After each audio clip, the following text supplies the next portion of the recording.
When I was 19, I had a massive awakening, so to speak, a huge transformative moment occur in my life, hugely significant. It was a young age, 19. It's the age where people are transitioning from their teenage years to adulthood properly, I guess. And that was where I was at. Now, as I was growing up, I had this idea that when I was an adult, I was going to be free. I was going to be free. That as a child, I had all these demands placed upon me by my parents, by teachers, that I couldn't really do what I wanted to do. I was always being told what to do. And I didn't enjoy it. I didn't enjoy school especially. I was really looking forward to this freedom. Of course, when I left school and entered the adult world, that was somewhat of a rude awakening, because far from it being more freedom and fewer demands, there were even more demands being placed upon me, because people weren't doing things for me. I'd had it all wrong the whole time I was growing up. Now I was expected to engage with the adult world and make my own way and do all of these things, and I really didn't like it. I didn't like the fact that I had to do these jobs that were not jobs I would have, they weren't how I would have chosen to spend my time given that free choice. But I was being told here that I had to do them because I had to make money, I had to pay rent, I had to do all manner of things like this, and I felt that it was dreadfully unfair. I really did. I really felt quite sorry for myself. I used to say at the time, I didn't sign up for this. And I remember somebody giving me the advice saying, well, you know what, that's what life's all about, doing things you don't want to do. And I hated it.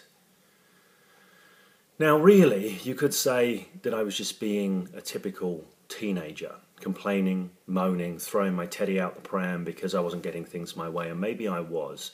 My solution at the time was to party as hard as I could, was to drink, recreationally medicate in other ways, do all these kinds of things. And they didn't help. They didn't really help. They were a short-term fix while I was at the party having a good time, but actually they laid more and more pressure upon my mind in other ways, until at one point when I was 19, I was sitting in work and I just felt this huge pressure, like I just can't stand this anymore. And I just got up and I almost literally ran out. I didn't say anything, I just disappeared. I ran out and I was in an overwhelming emotional state of feeling unable to cope. Now, as I talk about this now, I think, what a victim. You know, what a complete victim. And that's what I was. I was being a victim to life. I was being a victim to the world. I was in the self-pitying, poor me mode. But the more I stacked that upon myself, the more intense it became.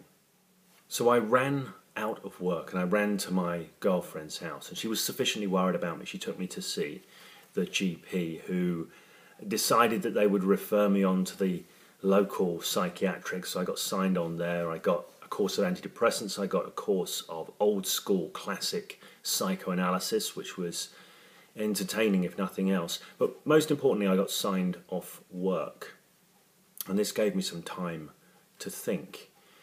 And during this time to think, I knew that I'd hit a point that was decisive in many ways. I knew that I couldn't carry on the way I was carrying on. It wasn't working, it wasn't sustainable. Something was going to have to radically shift. And the big realization for me, the powerful, life-changing realization for me, was that the thing that had to shift wasn't the world, it was me. Up until that point, I'd been bitching and moaning and complaining and wanting the world to reorganize itself to suit my needs, to fit in with me. But that realization, that was not going to happen. I was going to have to change myself so as I could more effectively engage with the world if I wanted to get the things that I wanted to get. That was a big shift. It was a huge shift. It was a pivotal moment, because from that point on, I set out on a journey, if you like, of self-transformation, which I have consistently been on and remained on since then. I'm 41 this year.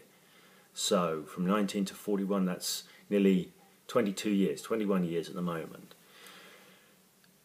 I've tried all kinds of things, everything. I've pulled different things in from different areas. The first thing I attempted was I had no idea, you see, when I first had this epiphany. I had no idea what I was going to do, how I was going to do it.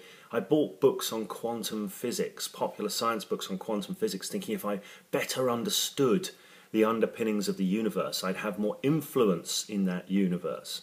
And it wasn't the most pragmatic beginning point, but then I went on to do other things, study philosophy formally, get into martial arts, Qigong, internal transformative work from Taoist practices, hypnosis, NLP, other woo-woo psychological interventions, this kind of thing. So ultimately,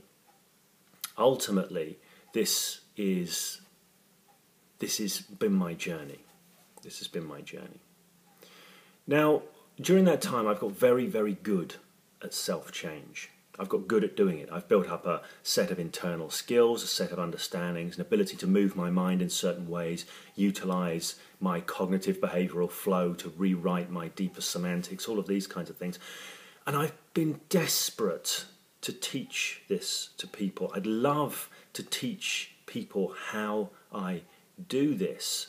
And of course it informs me when I do my client work and that kind of thing. But what I'd really love to do, what my real aim is over time, and I still intend to do this, is to build a set of interrelating models and step-by-step processes, and as best as I can teach it in a kind of abstracted way to people so they can do self-change like I do self-change. I do self-change regularly, every day, outside of consciousness, inside of consciousness. I'm working on what's my current developmental edge, where am I moving next, this kind of thing. So I want to teach people to do this.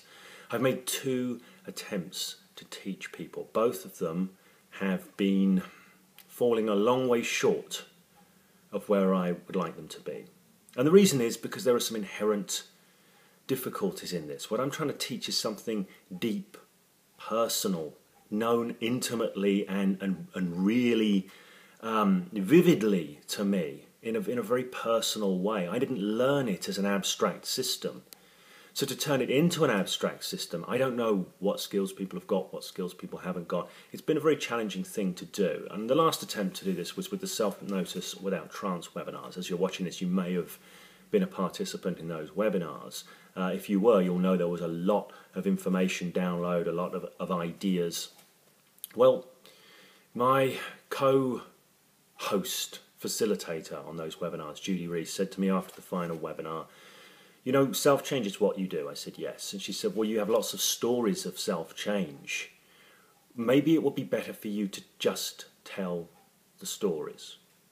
Just tell the stories. Tell the stories from the last 20 years, the ways, you know, I've transformed myself in terms of I used to be, my life was run by fear. I had social anxiety. I had fear of many other things. The fear was exhausting. It drained me. It ran me down. I used to have to sleep for large portions of the day just because I was exhausted by the fear. Well, I transformed that. I have more specific phobias, which I've transformed. I've had self-efficacy, self-identity, self-image issues that I've transformed. I've worked on the level of skills, actual skills, communication skills, speaking skills. I've transformed myself that way as well. I have literally hundreds of stories of self-change. And those stories, when they're told, they reveal elements that are key in self-change. Things that, when people understand them, they get to apply them in their own life. So I've decided that this is what I'm going to do. Beginning this coming Thursday, I'm going to do 4 webinars called Stories of Self-Change. I will be telling many stories, not all the stories, but many stories from my own life.